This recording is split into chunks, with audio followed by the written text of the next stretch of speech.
So if I read right, this is the third time that you read for Lois Lane. You read it when McGee was doing it, and then Bryan Singer, and then this one. Yes. So I was wondering, just based off what you knew about each of those different Lois Lanes, how were they different? Like, what was the biggest difference between this one and the other two that you read for? I mean, the first one I only read one scene for each of them, and like each project was sort of veiled in secrecy, so I didn't have an idea. Right. But I knew that the first one seemed somewhat on par with what you know, a lot of banter, and then the second one, as we know, it was a little more soulful, and right. This one I just sort of felt that he really didn't see her as an archetype of a comic book heroine, and I liked that. He For really, sure. you know, when he cast me, I knew he was willing to go outside the box a little bit, well, and so I thought it was perfect, pitch perfect. Thank you. Now the first one you read with Matt Bomer, right? Wasn't he? I did, yeah. So how was he? Just he was did he wonderful. seem like he would have been great? Yeah, he was really wonderful. Excellent. Yeah, That's good to know. Good Yeah. to know.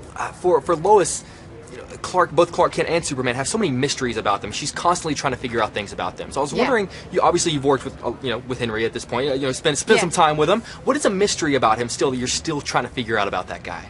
I don't know. Henry's still an enigma to me. Like how he can walk in a room and like, I don't know, how do you exist in that body and still be humble is a real mystery to me. Because he really has a humility about him. Right. You don't feel, that he's leading with all that he has going for him. Right. So. I was just out in the hallway and I felt a hand on my back after I interviewed him, and he was walking to the bathroom, but he just stopped, no entourage, and said like, "Hey, thanks for the interview. It was fun. Thank you." Yeah. And just like he had no people around him. That's Henry. I mean, awesome. he's just very cool. Just very very cool. genuine. There are a lot of moments for Lois in this movie where it's pretty good that Superman shows up at that right time, pretty opportune. Thinking about all the great moments you've experienced in your life, if you could have one moment in which Superman just could have swooped in and been there, which do you think would have been the best moment? Oh, wow. I don't know.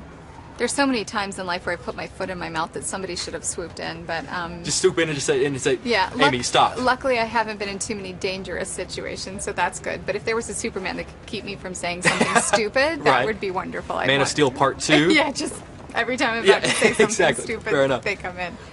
I think one of the greatest taglines of all time was the original Superman. I think it was like, "You'll really believe a man can fly," which I thought was just like a great kind of heartwarming thing. Thinking about everything this movie stands for, if they were going to do something similar and say, "You'll really believe," how would you complete that? You'll really believe.